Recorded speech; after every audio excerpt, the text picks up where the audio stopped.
Hello, everybody, and welcome to Jonathan Hickman's Avengers Book Club. This is our fourth week, and we are covering all of his Time Runs Out, which was originally in 4 premiere hardcovers. It's also been released in sort of a pseudo-omnibus, and it's going to be in the Jonathan Hickman Avengers Omnibus Part 2. I'm joined here today by my friend from around the world, Fangirl. Fangirl, how are you doing over there? I'm doing excellent, and I'm ready with my boxing glove to go head-to-head against you. Because you texted me this morning saying that how much you hated Time Running Out, or just I have a complete different opposite on it. So I'm like, I'm ready with my boxing glove to kind of punch you.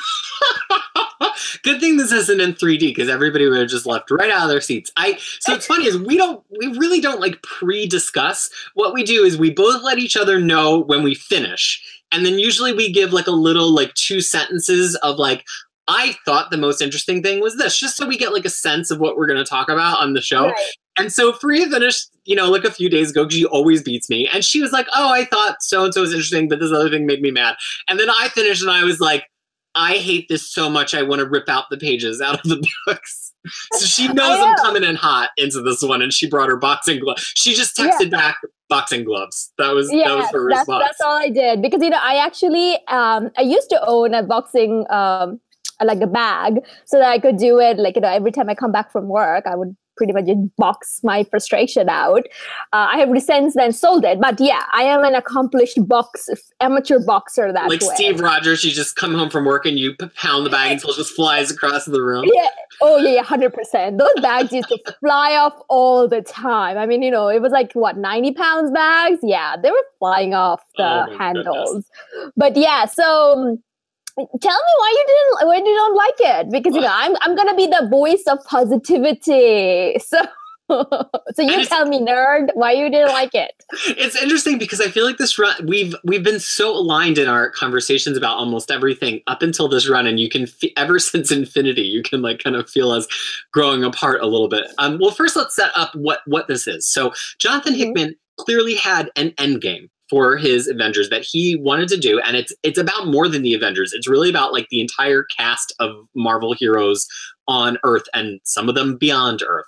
And so to get there, he didn't want to have to kind of play nice with all of the other books that were coming out from Marvel until he got right up until Secret Wars. So the question becomes how do you write this epic world-ending story when you have to respect the continuity of 50 other titles?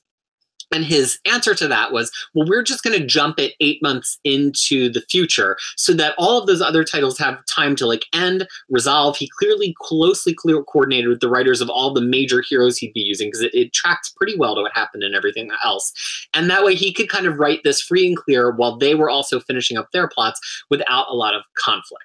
So I know this because I was reading every Marvel title at the time, and I understood why he was doing this. But how did that feel for you, who you're not reading any of the rest of Marvel now? You've barely read any of Marvel now, I think, other than Captain America. So and Hulk. So and you had some concerns about how is this going to line up with Doc Green stuff. So how did this time jump come off to you?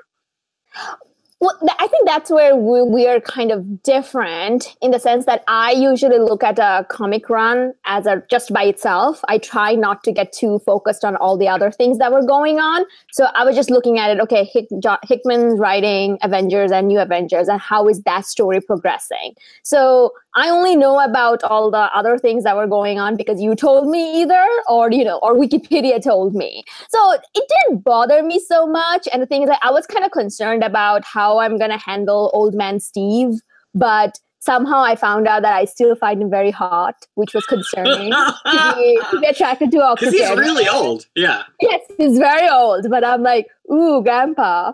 But anyway, that's neither here nor there. So yeah, I kind of got over that. And then Doc Green was kind of another one, because I really liked the Bruce Banner in Mark Waid's run, and I kind of wanted him to be there. But it's like that now it's like a Hulk with a mohawk going around, and everyone had just depression beard, and everyone is so sad. I know, I brought my own depression beard today, so I could fit in with the Illuminati. Overnight.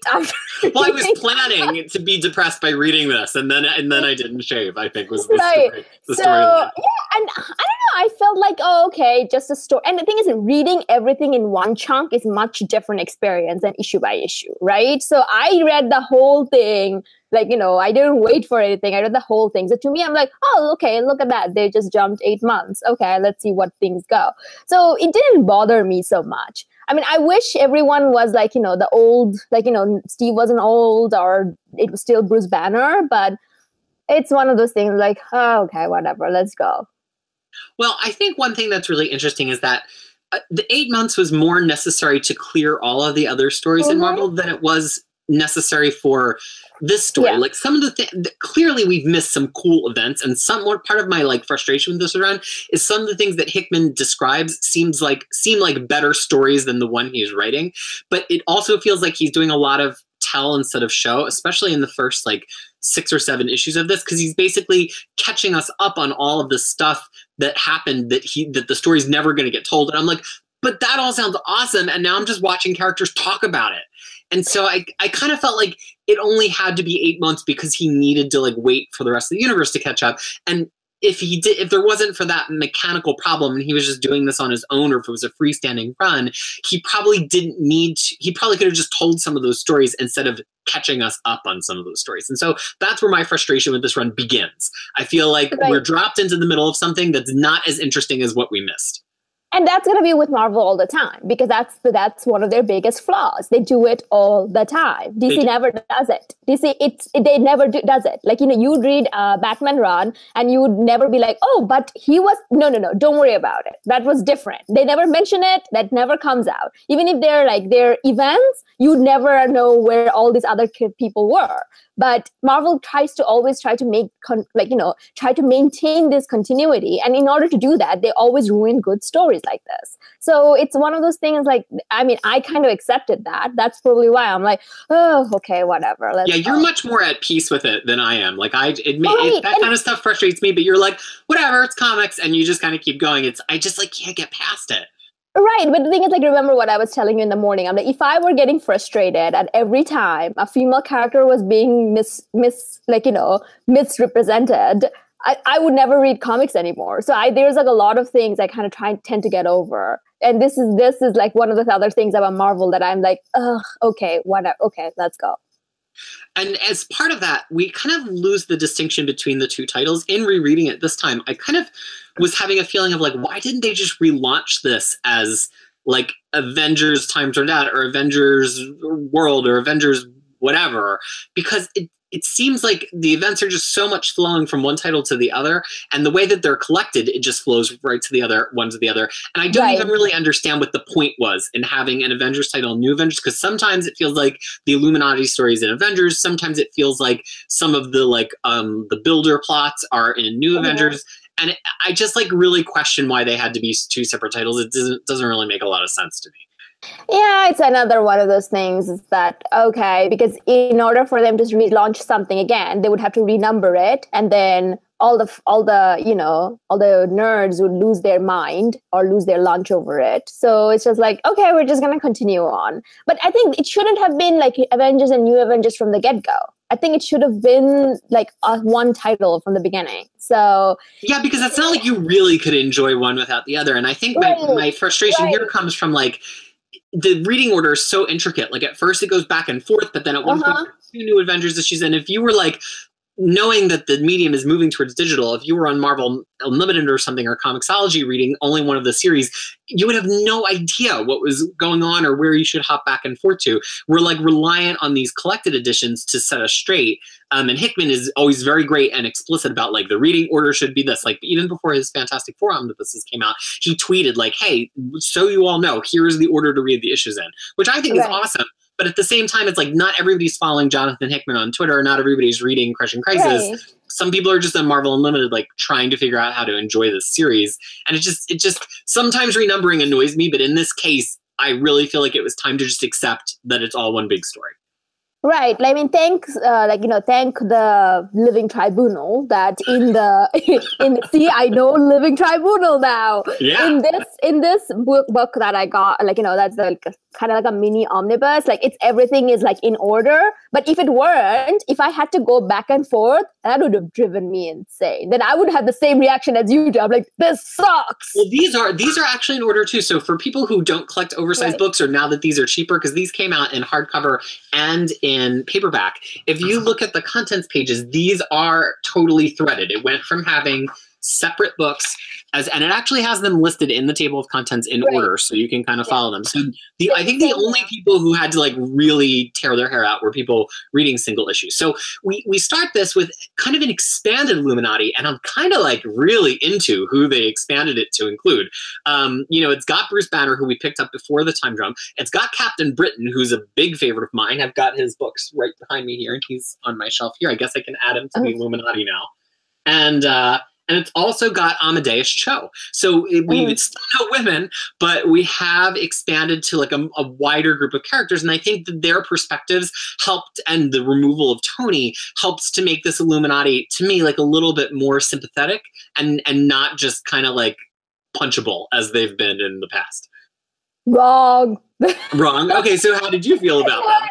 I'm just kidding. No, it's one of those things. I think at this time, 8 months have passed. They're completely disbanded. Now has taken over, and he's like hanging out with the Cabal, and Doctor Strange is who knows where. Tony is gone, and then it's just like now it's a very broken. They are pretty much like a shell of what they were before. What really annoyed me still is like they're still so annoyingly like we're the smart bunch. I couldn't stand They're very smug. I mean, their smugness is a huge part of the story smug. of like they're always a step ahead, and they figured out to a 98% certainty who's going to come into their secret hideout. And then they've created this elaborate VR experience to be like, now that you're in our hideout and you've brought exactly the people we thought you were going to bring. And I think that like my credulity gets stretched to begin with how smart they are and how prescient they can be about things. But when you get to the point where they're like, we basically can just totally predict the future because we're so smart.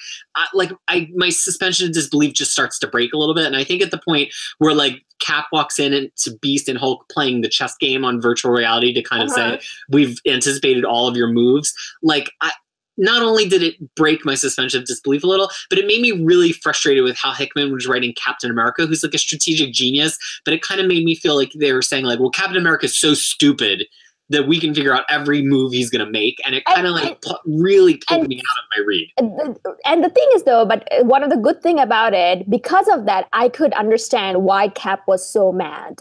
Like, it kind of puts you in Cap's spot, like, oh, these I was just as mad as Cap was, because someone mentioned to me like, oh yeah, it was kind of uncharacteristic to Cap to be so mad. I'm like, no, I understand, because this smug sons of bitches, just going around, and then it's like, oh, I created this VR in like 5 minutes. No, listen. No, it didn't take 5 minutes. No, come on, that took some time. Yeah, it took. Beast isn't that smart. Right, it took you some time. Come on, you had to deal with your hairy beard and depression beard and everything. Like, no, it didn't take you that long. For one video, Beast has to do so much continuity shot to shot with like which he is, all of his beard hairs combed, and then that's the hardest thing to produce in 3D. So I mean, he must have stock in Pixar. I don't know how he put that together so quickly. Right, yeah, we saw you trying to get your bandana on before every time we said that takes some time. Viewers I have a hair and makeup crew right off of camera. Right. So do I. I mean, this doesn't come Clearly, like, you do. Yeah. So, I mean, that's what I'm saying. Like, it's just this smugness. Like, and the thing is, the fact that they're beaten to non-existent and they're still so smug. I was like, oh, stop being so smug. And the thing that gets me is like, we love joking about this, and we probably could go on for a whole hour, but I feel like the smugness kind of overtakes the intrigue at a point. Like, part of what was so fun about New Avengers for me all along, and I really have loved it up until this point, is that it's just like so cool to see all these moving parts and the plotting and the subplotting and the technology and the way that it fails and the way that it works. And I feel like here, like, clearly some of that stuff is happening, but Hickman is kind of like refusing to let us see the whole story because he's trying to withhold the cards. And so all we really get is the smugness. And eventually we see that like Invisible Woman has been undercover this entire time, and this was all a ploy to give them enough time to work on the technology they needed to work on to get Cap at the right time for them to convince him, but it just doesn't quite work for me. Like, it just seems like all I remember from reading it is the smugness, and all of those other details kind of just like trickled away. Right, but the thing is, like, I want to put a disclaimer that I don't think this is a wrong with Hickman's writing. It's the way these characters are. Like, they are like this. That's what my understanding of Mr. Reed. That's an interesting take. Tell me more. Like, my understanding of Mr. Fantastic and Iron Man and all of them, like, they are this smug. So I'm like, yeah, you know what? They would act exactly this way. And the thing is, like, so to me, I was just like, so it was frustrating, but in a very satisfying way, if that made any sense. Yeah. Like, and I think, like, if they weren't this smug and just going around like that, then Cap's mentality would not make sense. Then Cap would become the annoying one. I do agree. I think that had they been more sympathetic, then you would be able to hate Cap more easily. I personally hated both sides. And I was on the side of the new Avengers, the Sunspot side, which I think we'll get to in a second. Right. But I think that, like, Cap's annoying, lawful goodness is more digestible because they're so smug, and their total smugness is a little bit more digestible because Cap is so lawful good. It does feel like a little bit of a replay of Civil War, which I tend to get a little bit bored with, but I agree. I think Hickman as the writer it's a fine line between being frustrating as a writer and writing frustrating characters. Exactly. And we're like right on that line. I think sometimes Hickman gets a little frustrating here because he's so busy with the characters being smug that he's not giving us plot. But I think sometimes he's doing such a good job at making the characters annoying that it angers me as a reader, and he's doing his job correctly. It's really hard for me to tell which side of the line I'm on any given page.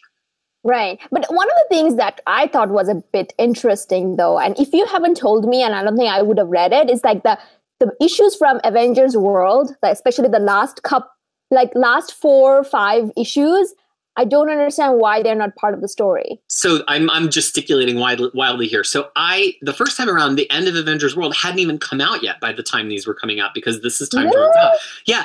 And it's like, it's so critical. And the whole, exactly. I think that's the most interesting plot in this whole thing, is that Sunspot has like strong-armed AIM to be his own backing team so he could have his own Avengers. And he's like putting the band back together of all the people who don't have this ideological purity to side on one side or the other. So, we have the Illuminati on one side. We have basically Cap and Captain Marvel, and that's it from the Avengers. I mean, there's like War Machine and other characters, but they don't have a ton of this big Avengers team that had existed. And then a lot of the people kind of fall out into this middle ground, which Sunspot's calling New Avengers. And it actually takes me to what I want to talk about right now. So Thor's there, Hyperion's there, Black Widow and Spider-Woman defect. So I want to start with them, actually, since there haven't been a lot of great moments for the women in this run. What did you think about Spider-Woman and Black Widow pretty much saying, like, we're not playing this game, we're just going to go off and run our own plot? And that's very, that's very true to their character. I don't know enough. Agree. I feel like you nailed it. I don't know enough about Spider-Woman to talk about her. Like Jessica, what's her name? Jessica Drew. I would want to say Jessica Cruz. That's Green Lantern. And then Jessica Jones is just a knockoff of Jessica Drew. It's a lot of Jessicas. Oh, okay, Jessicas. Anyway, so Jessica Drew and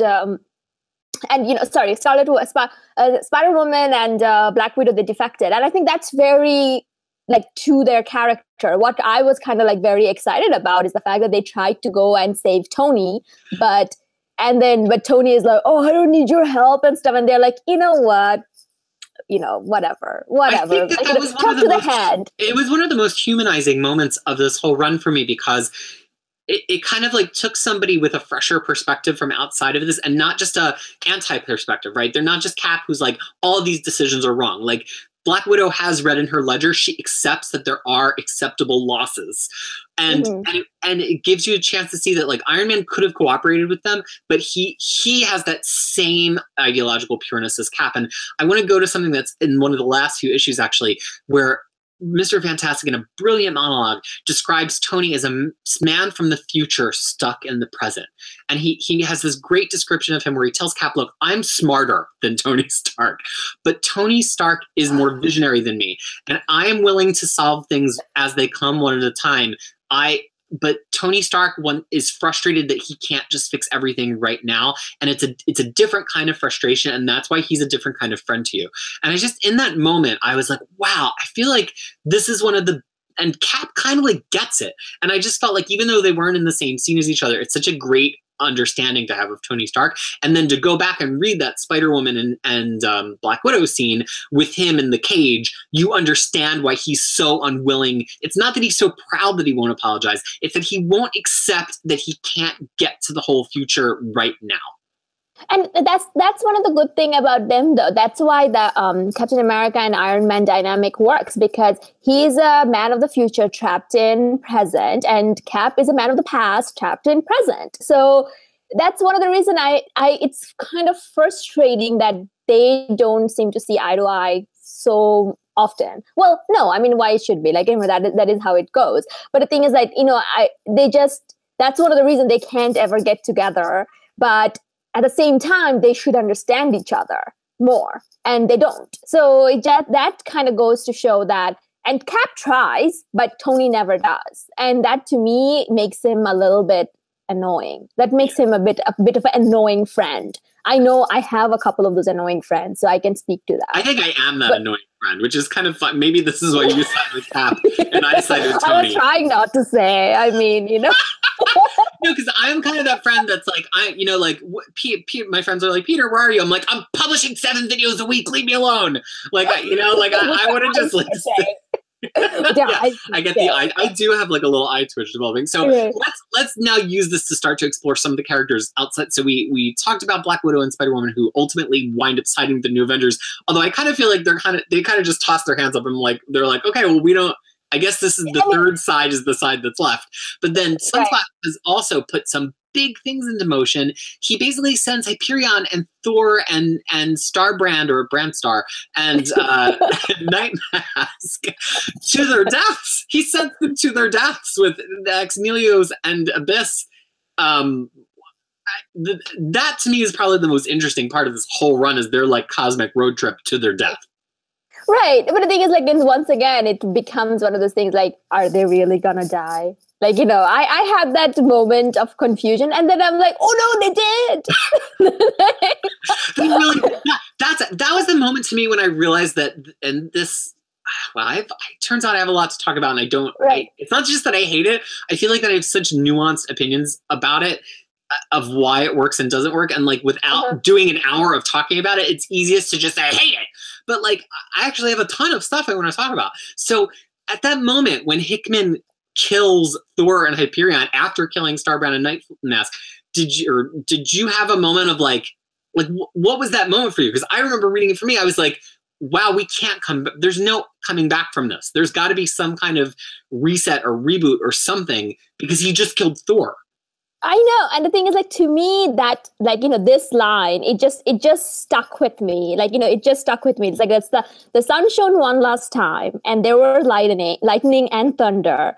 And then there was like, one panel of nothing, and then silence. Like, this is the end of the issue.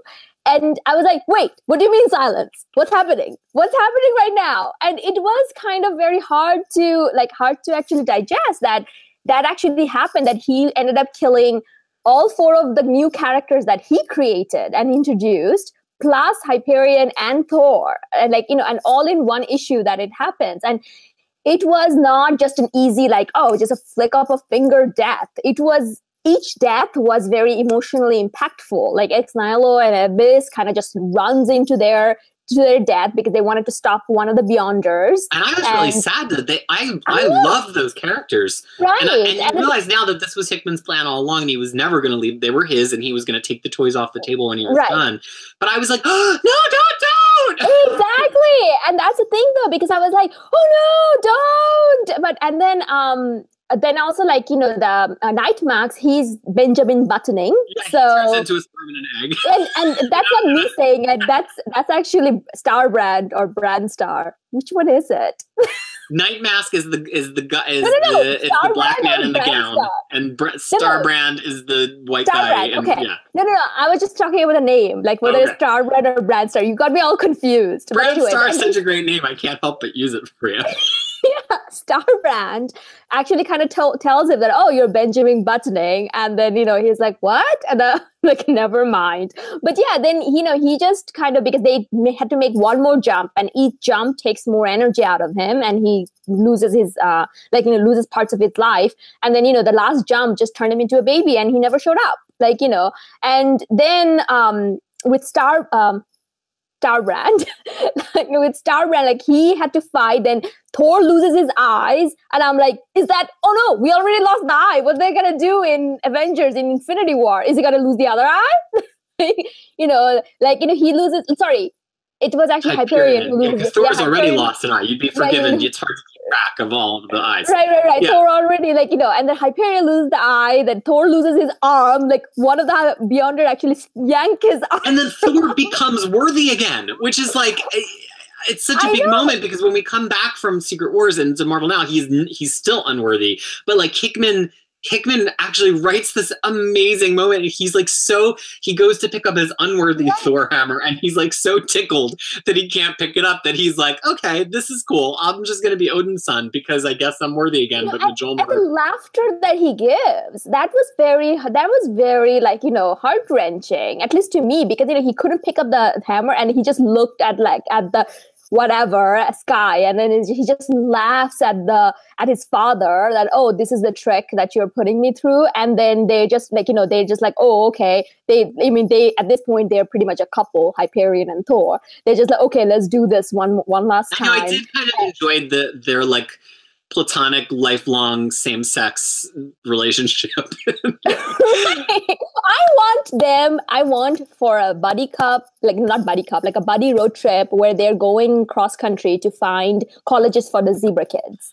Like, I want a movie or a series or something. I don't know. Like I really love the My Three Dads of the two of the surly old bearded Thor and like fresh-faced Superman, Hyperion, and then Sunspot as the three dads, the zebra kids, and how they kind of like all have custody of the kids. And Sunspot's like English or Portuguese, no builder language, and they're just it proves to me that Hickman, for all of the heat that he gets from me and everybody else that he can't write character moments, he can, but I think it takes him a second to like shift out of his plot into these character moments. And this is why I speak so highly of his Fantastic Four run, because his Fantastic Four run is all three dads and the zebra kids. Like, it's all about the Fantastic Four as the family and the Future Foundation as the family, and it's enjoyable. And I feel like the zebra kids started out as this one-note joke that we talked about in the second episode, and now they've actually made us love these characters. And I think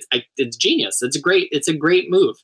Right, and the thing is, like, and to me, that's where Hickman's genius comes in. Is like, these are all the characters that he created, and even this version of Thor or this version of Hyperion is something that he created. Yeah, it definitely feels like he's playing with his own version of a Sunspot, Cannonball. Very few of these characters feel like he's borrowing them from somewhere else. They just all feel like the Hickman version B of these characters. Right, and then he created them, and then the fact that when they died, you actually had an emotional impact. Because the thing is, if you didn't care, that means you didn't do a good job. But the fact that you cared makes it look like, he did a good job, because you got used to them. You wanted them to be there forever. So, speaking of their death, what was your knowledge, if any, of Beyonders prior to reading this?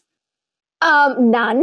I mean, I know the Celestials, that is a concept that exists. I know, what's his name? The one that eats Earth for food. He's in Celestial, right? Who, Galactus? Galactus? Is he one? He's like a concept. I don't know. He's like he's a beyond Celestials, but like below Tribunal.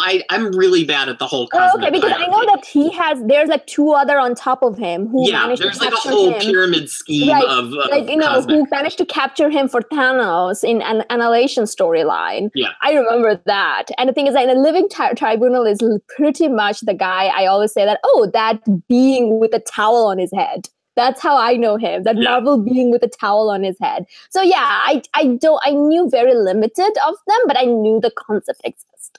And what becomes so genius, and when Hickman reveals that it's Beyonders, you have this like, if you've been reading Marvel a long time, you have this like, moment, because the original Secret Wars in 1984 and 85 was this Beyonder who came to Earth to kind of experience life on Earth, and his way of doing that is he takes all of the Earth's best heroes and villains and he brings them to a battle world because he wants to try to understand what motivates them and what makes humanity human. And then he comes back in Secret Wars 2 and like tries to be an actual human being. And so not only does Hickman like immediately hook into the first big Marvel event ever, which huge things came out of, right? Spider-Man got his black suit.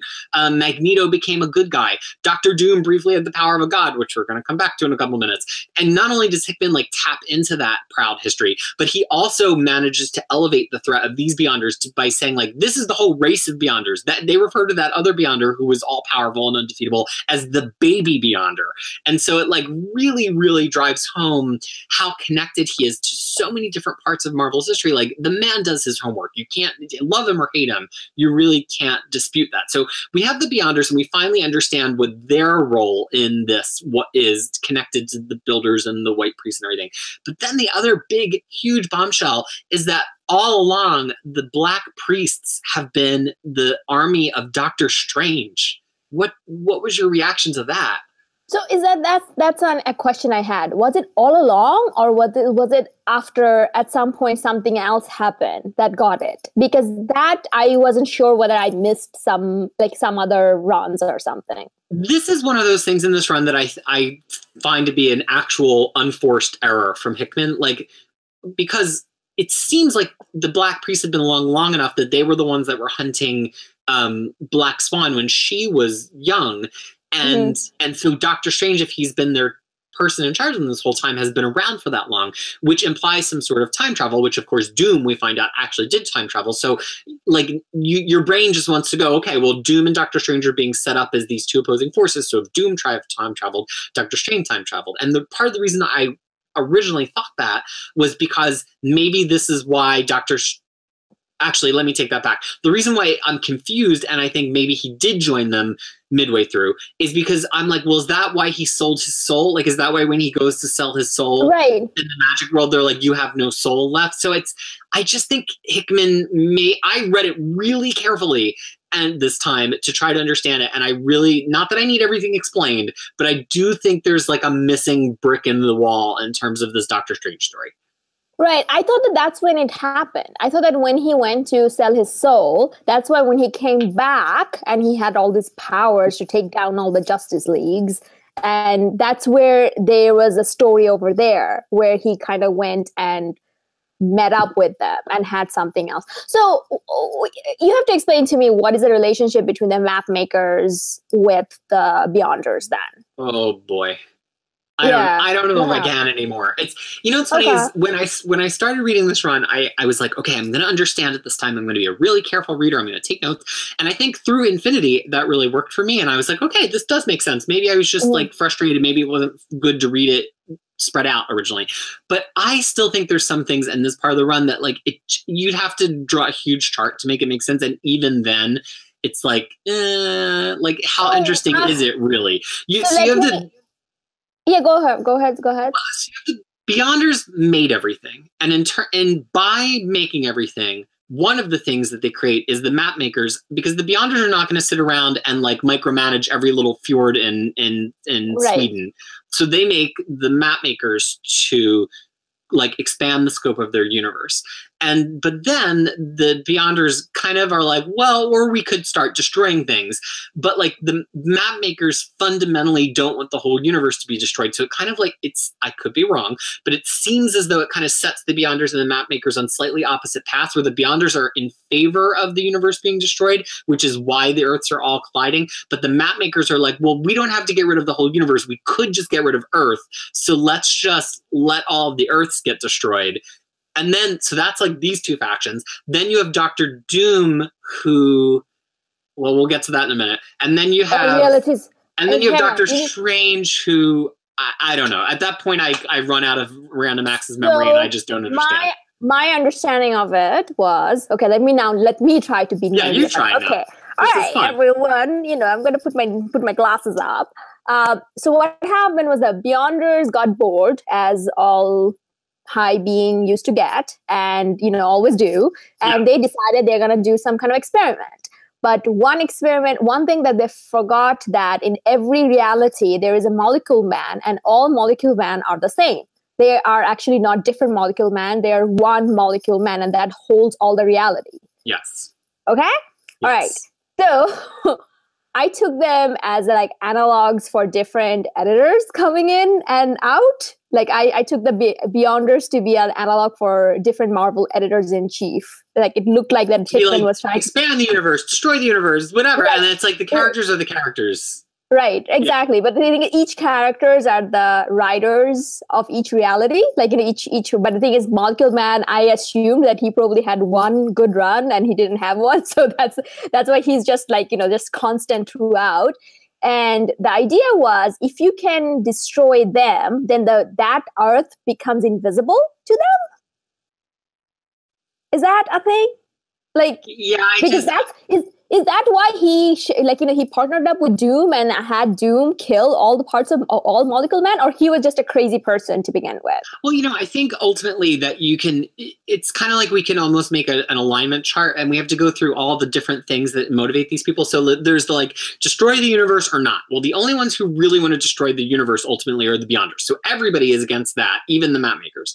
But then there's destroy the Earths or not. So then there's so the map makers are okay with destroying the Earths, but Doctor Strange is not necessarily okay with destroying the Earths. And so it's like you have to keep subdividing, and then it's like destroy all of the Earths or destroy enough of the Earths, and then that's like that's what I think makes this so complex. And look, Free and I are not dumb, and we just read this, and I'm not dumb. No, we're not. I don't think we're dumb.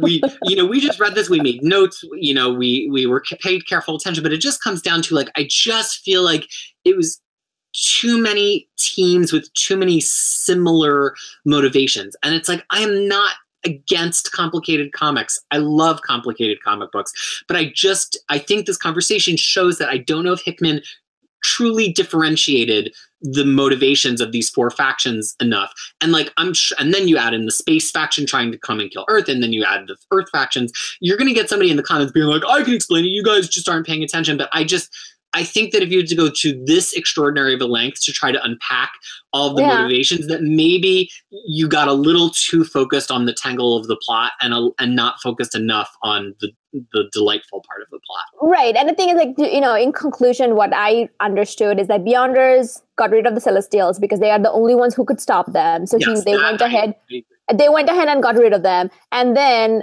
somehow Molecule Man, in his craziness, convinced Doom to go ahead and kill all of them. And by killing the Molecule Man, you are allowing those arts to come together. Yes. That's what I understood. That, because they were he was the glue that was keeping them where they were at. But as soon as you get rid of them, the arts are the Earth loses a glue, and then it comes and begins the incursion. And in conclusion, the entire reality, every Marvel universe is just doomed. Yeah. That's all I can say. And you have to give me kudos for using the word doomed. That was good. That was high quality punning. Thank you. But the thing that I started to have as we got to that point in the read, both the first time and this time, is this is Hickman telling a fundamentally DC Comics story with Marvel characters. That is a very DC concept. That there is this one singular version of a character across all realities, because Marvel doesn't tend to treat the other realities as seriously as they treat Marvel and Ultimate, but it just felt way more like a DC kind of bag. And at that point, you're getting the Thor is dying, Hyperion is dying, the Earth is about to implode, and you realize, and this is my central thesis I'll be carrying into next week with Secret Wars, this is an Elseworld story. None of this counts. Because when we get back after Secret Wars, they can't leave any of this stuff intact, or else the universe isn't going to work. So it becomes obvious at this point, clearly we're going to get a rewind to some amount to reverse a lot of this stuff. Maybe we're going to get a full reboot and a reimagination of the entire universe. And that's a very DC thing. So it just kind of felt to me like, oh, Marvel's doing Flashpoint. I just had that as I was reading it, and in one way it brought me at peace with it, because I was like, okay, well, I have a way to understand this now. I know what box to put it in. I know how to appreciate it. But then part of me was kind of like, F this, I don't read DC Comics for a reason. It's because I find all this stuff to be stupid and boring. And now that I realize that that's where Marvel's going, why am I reading it? Why am I reading it? Why do I care? Why am I buying Marvel comic books? Why do I have this bookshelf? And it's interesting because a lot of people debate, does Marvel need a reboot or does Marvel not need a reboot? It's always a debate. It's a debate right now today, 3 years after Secret Wars.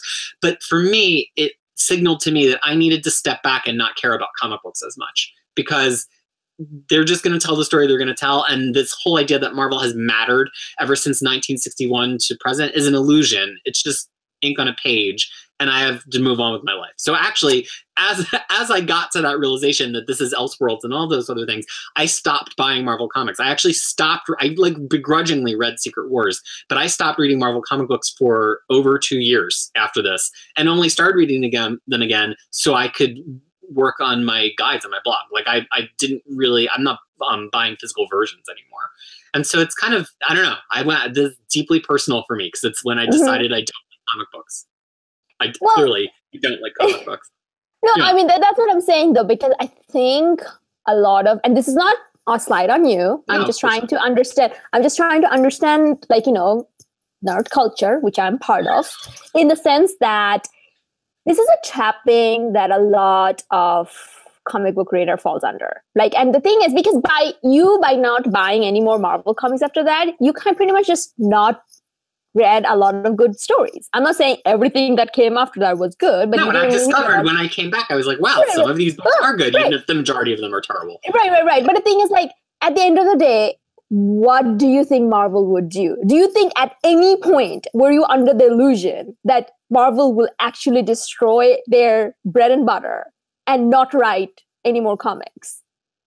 Well, I think I think this is really interesting and it's worth digging into, even though it's not directly the theme of this book, right? Which is why does anyone read comic books, right? And I read comic books because I like the medium. I think it moves more slowly than a film or screen medium, but it can do different things because we can see inside of a character's head. We can, there's no rules about the budget, only how much the artist is going to spend time drawing the things. So I like it as a medium. But the reason I've always liked Marvel comics is I remember soap operas. As a kid, I would watch All My Children with my mother, and it's 5 episodes a week, and the characters are the same characters, and even if they have to swap out an actor, it's just like an artist drawing somebody a little bit differently, but it's the same story of the same town, and it's been the same story forever. And then if you watch One Life to Live, those characters exist in the same universe, and soap operas were cool for that reason.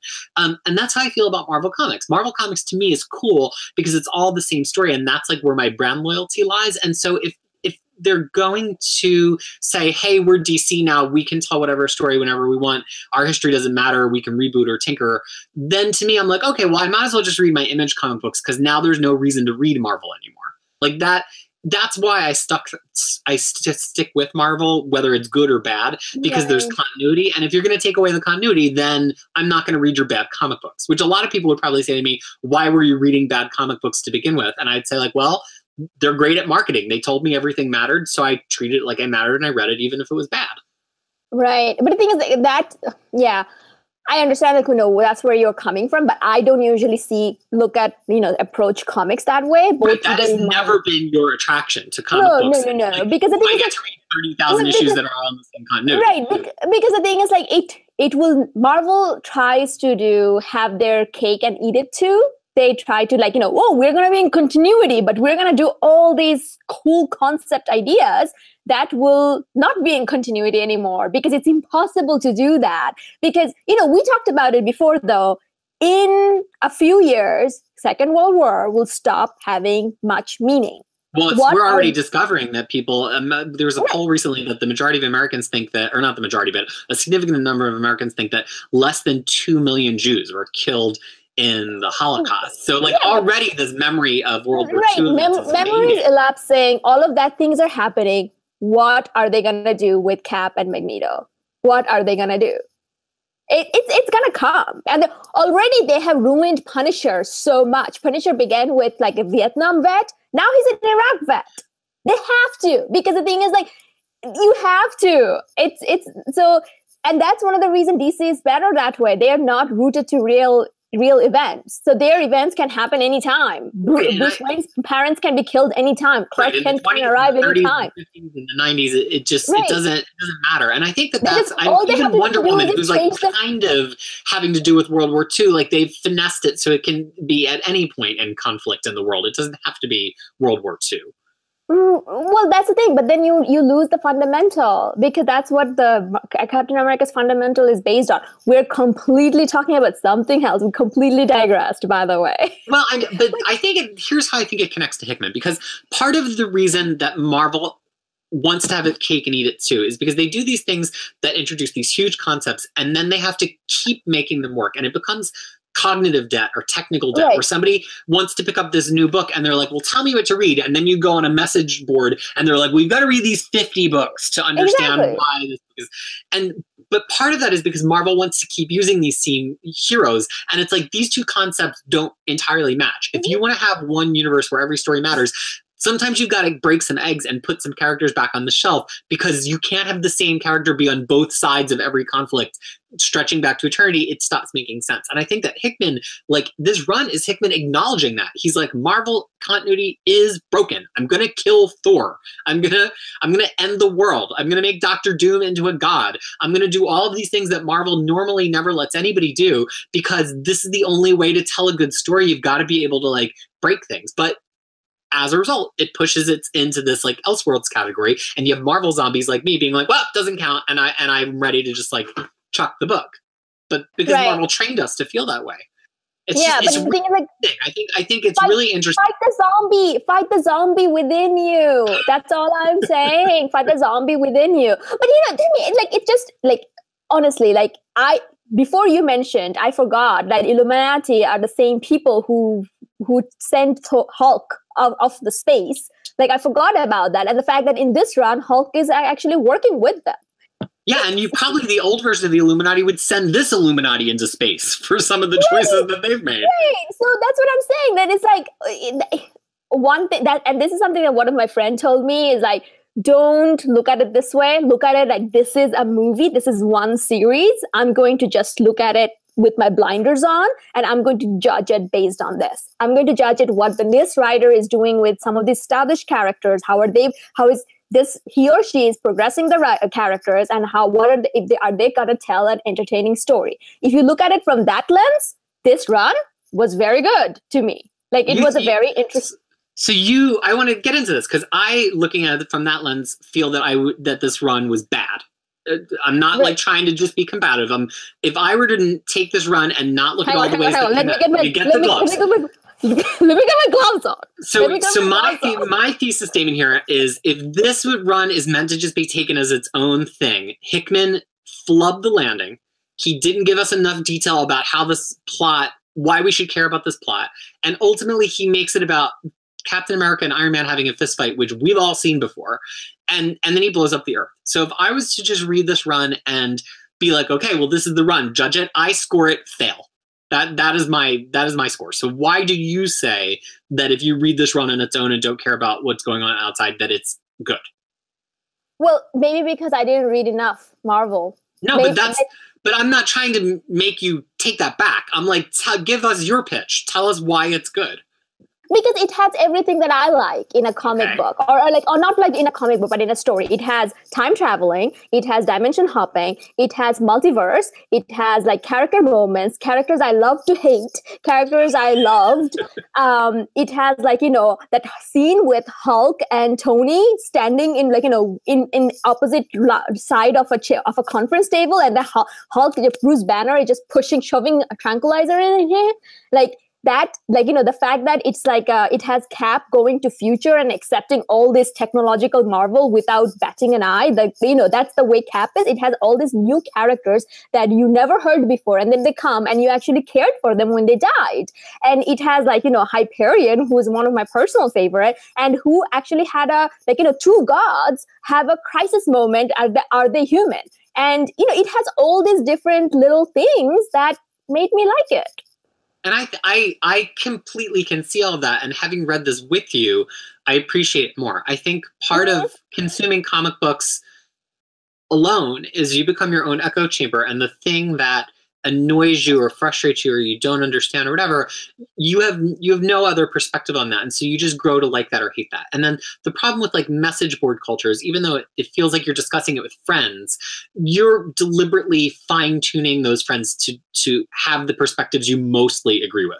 Like, even if you're not blocking people or ignoring people, you know which people on the board or on Twitter or whatever in the comments are the people that you mostly agree with. And so you start to focus on those comments, even if you're reading everything. And I just think that that's why, to me, doing this as a book club is so much more valuable, because I can't just ignore you when you don't agree with me. Like, you're still going to be on the other side of the camera. I'm still going to be here. I'm still going to be like, hey, Peter, listen to me. Listen to me what I have to say. And it definitely makes me appreciate this run a little bit more, because I, having read this with you, I appreciate every single thing you just said about the run. And they were some of them, even though I hate the beginning of your list, time travel and multiverses. Right. I loved a lot of other things about this run, and I think that my annoyance with it kind of like overtook how much I like the Zebra Kids in Hyperion, how much I love that Captain Marvel by the end of this run is a certified badass.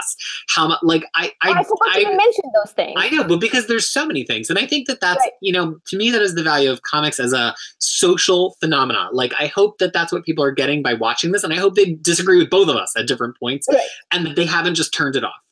Because I think that helps everybody appreciate comics more. And it's even though I literally texted you to say I wanted to rip pages out of the book, I'm still happy to have reread it, because it has a lot of really interesting, overwhelmingly cool moments, like the Doom story, which is where I want to end this week's discussion. So Doom has kind of been on the fringes of this whole time. Finally, we kind of zoom in on him, because Namor is like asking Doom to intercede with the Cabal, which Namor has totally lost track of. And Doom is no one's second choice. Oh my God. I'm like, is Doom learned that from my dating advice? Right, I was going to be like Doom on Tinder.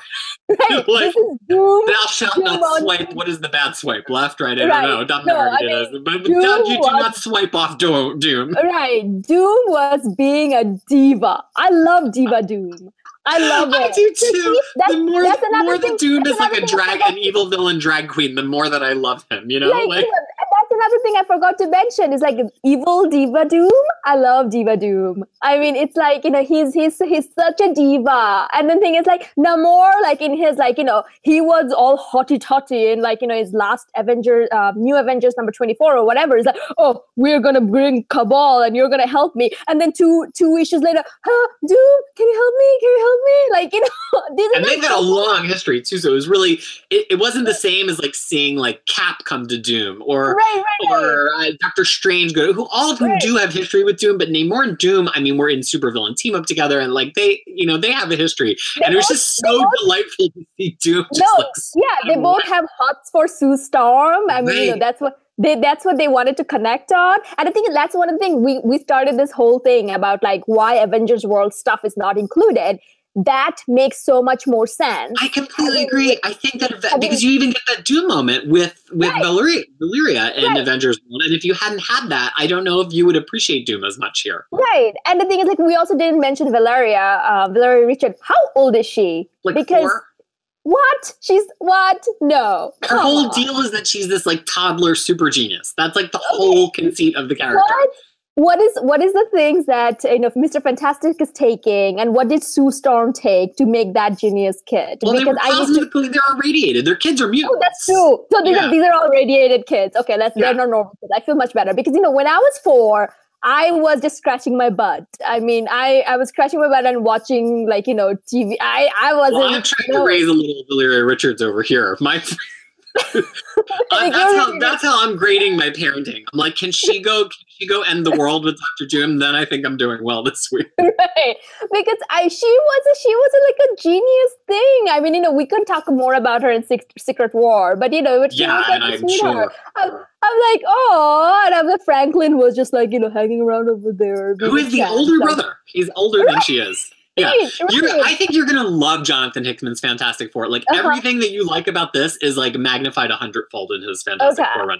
So, I want to just make a little list of the things that because we're nearing the end of our time here. I think we should talk more about Doom. I don't want to talk about the Ultimate Universe and that read. I want to save that for the beginning of Secret Wars because I think it makes more sense to talk about the Secret Wars. I do think we have to talk about Namor and his attempt to double cross, though. And I think we have to talk about finally getting the whole story about Black Swan. So to me, that's the three things that we still need to talk about. What about you? Yes. And Cap and Iron Man, we need to talk about that. The old man fight. Okay. The old man fight, yes. So let's go to Namor. So Namor thinks he's gonna double cross the Cabal by going back to the Illuminati to trap the Cabal on the world that they're trying to blow up.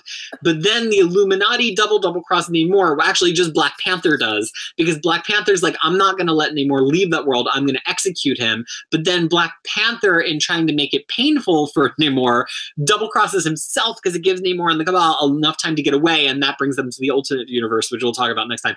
I mean, talk about operatic. I mean, this Namor and Black Panther thing could it get any bigger? It just feels like Wagnerian at this point. Like there's just going to be a crazy soprano belting out their story. It's so epic. And that's another thing I loved. You were just mentioning everything that I loved about this run. You asked me why I loved about this run. This is another thing I loved, especially that intercut between, the time that Shuri gives him the knife just before she steps up. And Did you love it? Shuri is the Black Panther, and then she hands the knife back to T'Challa. That moment gets undercut, and Hickman does it a lot, and lot in the sense he does it very effectively, that he brings back the old panels and those are in a different color scheme. See, I noticed colors now. It works really well. And sometimes they'll zoom in a little bit, or the balloon placement is different. So I start to really compare them because I'm like, wait, this seems really familiar. But Hickman has a really interesting magical way of doing it where he makes it feel like new content because it's pushed in a little bit. It's got a little bit more dialogue. It kind of feels like a different camera recording the same moment in time, and it just gives it this revelatory quality, and I love when he does it. Right, and the thing is so he takes that knife and then he was like, I'm just putting it where it belongs. I'm like, mwah. Mwah. It's perfect. Mwah. And then Black Bolt is like, what are you doing? Why aren't you? Like, oh, I want him to know I did this. I'm like, hallelujah. Well, and also that moment of Black Bolt going along with T'Challa, T'Challa. Black Bolt, he says farewell or screw you or whatever he says. He hated Namor. Namor's too talkative and he doesn't talk at all. So he's talkative, bah bah bah. So anyway, and then I'm like, oh, my boy T'Challa, you're making a mistake. You're monologuing. That's always a bad thing. Never works. This is why I would be a bad villain, because I do monologue. Never monologue, because this is exactly what took that prince in, the guy whose eyes got squashed in Game of Thrones, monologuing. It's always monologuing. That's the end of all heroes. So and he started monologuing. So that was just monologuing, and this whole concept of to the pain. He's like, I want him to feel. You know what? People. And it's just blow him the F up. Blow them to smithereens. But anyway, the thing is that to me, I didn't see that coming. That's something that I didn't see coming, because I'm like, oh, okay, so Namor's good again, sure. And then it's like, oh, Black Panther, they showed up, and then someone's like, where's Black Panther? Where's T'Challa? And I'm like, no. So it was very soap, and you're right, it was very soap opera. I love it. And the fact that I mean, this isn't even the end. Because there's going to be more Black Panther, because he's still alive. They're both still alive. Yeah. Right. And then T'Challa comes back and is like, oh, where's Namor? He didn't make it. And then everyone's like, okay, we're just going to accept that. See, that's somebody coming back from the bathroom being like, where are the fries? And me being like, they didn't make it. Clearly you ate the bitch. But see, that's the thing. That's one of the things I love about Marvel. They have no qualms about killing people. They're just like, oh, okay, I guess this mofo finally got his revenge then. Yeah, and they're all clearly he didn't make it. I stabbed him. I stabbed him. Yeah. I stabbed him and I left him there. Yeah. Even if he said that, everyone would be like, I feel like they would have got the same reaction, oh, okay. That makes sense. I mean, everyone is like, Namor is a little bitch, but okay. So there we go. So we also got, finally, the secret of Black Swan. and mostly it's used to explain Doctor Strange versus Doctor Doom. And it turns out that the Black Swans are kind of the priestesses of the god Doom, who's gone back 25 years, I think is the number we get, to kind of like engineer all of this happening. But also we see that there's many different Black Swans, and they're not necessarily, I didn't get the perception anyway, they're not necessarily meant to all be the same character, like different versions of the same character from different Earths. But the thing that really struck me is the one moment where he meets our Black Swan, our main Black Swan, or not he meets her, but whoever meets her. And she says, the first Black Swan. And she says, I was running away from the mutant camps and I jumped to here. And even it just made me have a moment of like, she's not a character we know, but there's definitely a quality of her that reminds Doom of Valeria Richards.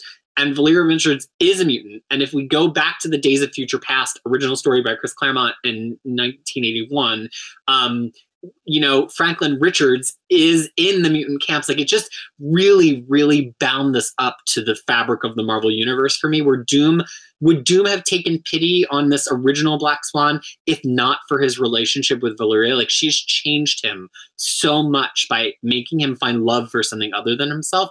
But he wouldn't have succeeded in saving the Earth if not for that love for something other than himself. So even though he's the villain and we're meant to hate him, I actually, by his creation of the Black Swans, ultimately find him to be more sympathetic, I think, than I ever have in the past.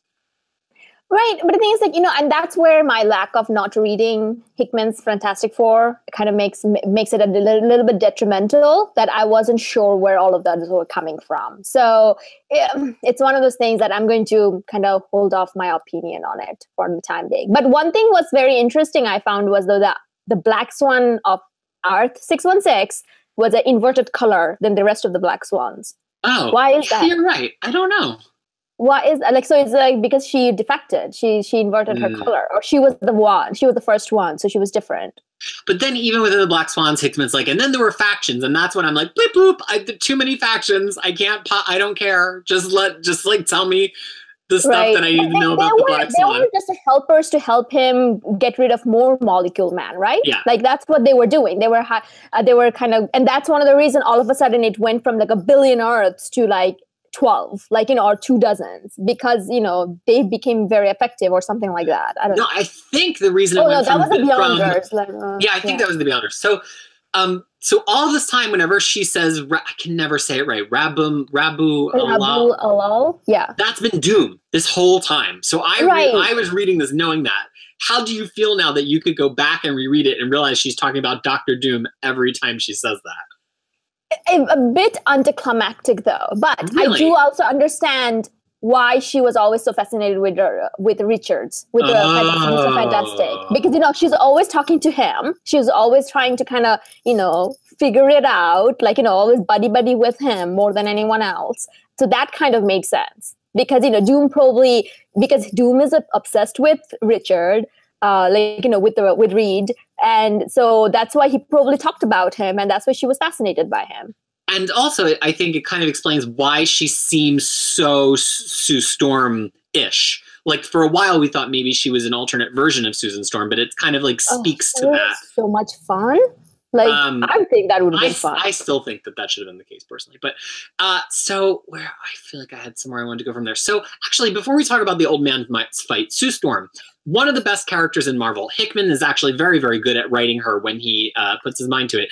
We get her as the linchpin here. They would never come together. Earth probably would not have been saved.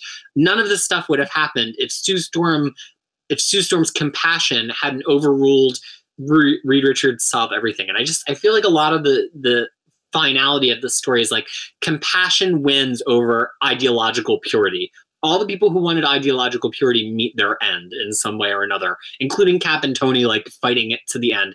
But the people who found some element of love in them are the people who survive into Secret Wars. Right. It's one of those, like, I find it to be a little cliched at times. And yeah, like love will save the day. Oh, yeah.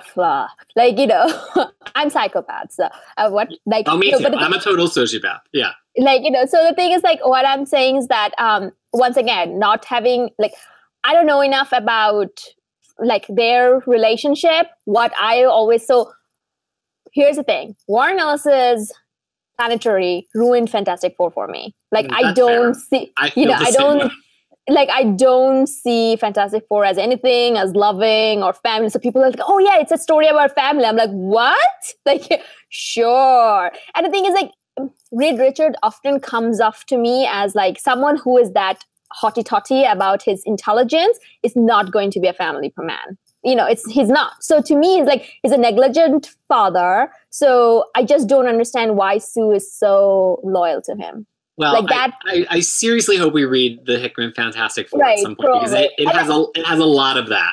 It's right. I mean, so, this now. Do you understand why I said all along that Secret Wars is the finale of Fantastic Four and not the finale of Avengers? Yeah, we'll talk about that more next week. Yeah, right. But the thing is, like, but that's one of the reasons I was like, huh? Because at first I was like, go get him, girl. Like, you know that. Yeah, when she's like this totally butt-kicking agent, and she's like, you think she's really hunting her husband down, but it turns out she's on the same team as him. I thought she was even cooler though, because now she not only is on the same team as him, but she double-crossed Cap, and it just makes it like made her even cooler in my mind. Right, and then it's like, oh no, you know, I was in love. I still love this shaggy beard weirdo. Well, I mean, he can stretch, so I'll give her that.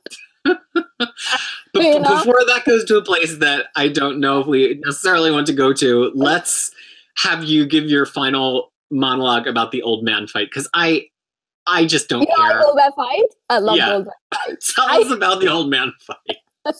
Old man. So well, you know, the last issue is about the cat, like the Earth is coming to an end. There's Ultimate Universe, which we'll talk about in Secret Wars. Like that's the last two Earths left. It's the Ultimates and Ultimate Universe and our Earth, or you know, Earth 616. And then they're gonna smash together. So there's like all these things that's happening over there. Everything is coming to an end. Everyone's fighting. And then Cap decided he's going to do one last thing before it is the end, is to kick Iron Man's butt. Yeah, he's going to make Tony Stark pay. Yes, my God. So he got himself, he probably called up Batman, got his Batman suit from Dark Knight's Return. It's the exact same suit. It's kind of like the Iron Patriot Hulkbuster. It's kind of like every large Iron Man there's ever been. Imagine Dark Knight Return suit painted in America color. He brings it back. Yeah, that is what it is. And that is what it is. Yeah. That is what it is. Don't fight with me. That is what it is. It is what it is. I'm totally don't hurt me with the boxing gloves. I agree. Then they went to fight, and my God, it was a fight. He just wanted Tony, old man Steve wanted medium age man Tony. One thing that is like, you knew it all this time and you lied to me.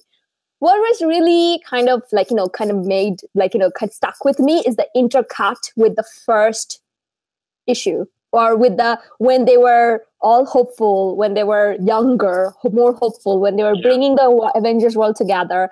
It's that whole story about, like, it started with two men, one was life, one was death. And then in the end, one always wins and everything dies.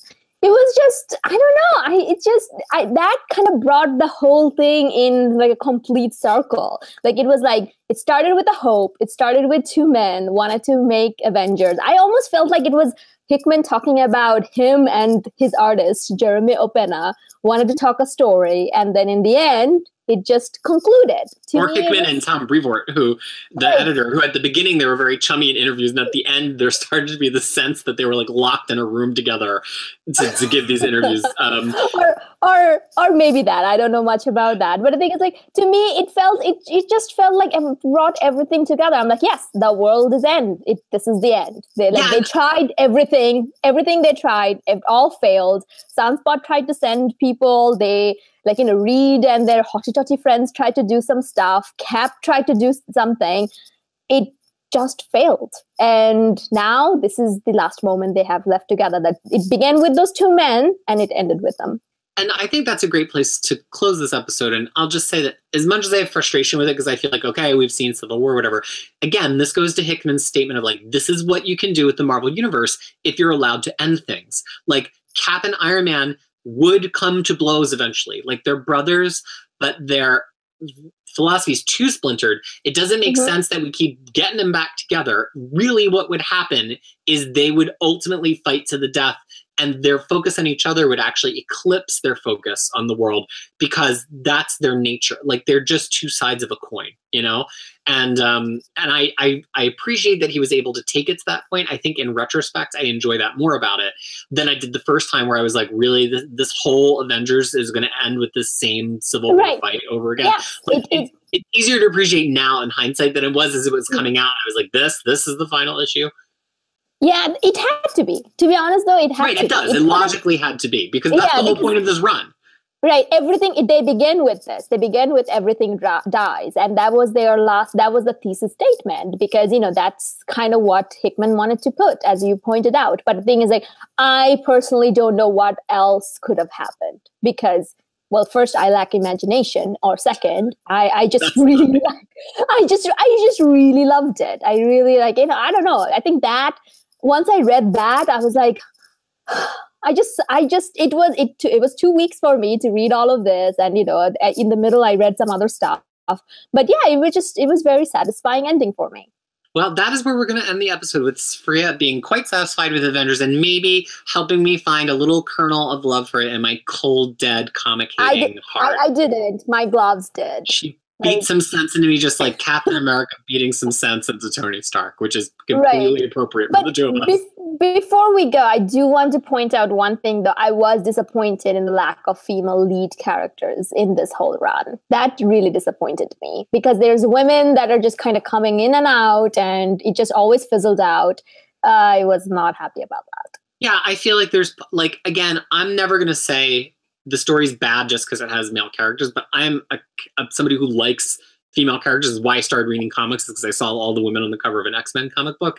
And I just look at some of the character beats in this run, and I'm like, really? There's no woman you could have used for that? Like Sunspot, as much as I love Sunspot, I'm like, there's nobody else that could have been. Like, it's just, or like, I don't know. I agree. I think it's like a whole separate conversation that maybe we'll get into more in Secret Wars, which is also a total sausage fest in an even more disturbing way. But let's leave it there for this week. Right. Yep. All right, so thank you so much for watching. Your mission next week, whether or not you choose to accept it, is to read Secret Wars. It is all contained in a single hardcover. There is like a 0 free comic book day issue, but it basically just like recaps how we get to issue 1 of Secret Wars. So if you just read Secret Wars 1 through 9, that is sufficient. You don't have to read the 0 issue, but it's only like half an issue. You might as well read it. So that is what we're reading for next week. Get ready for the big finish of the Marvel Universe. Everything ends. Everything dies. Tune in.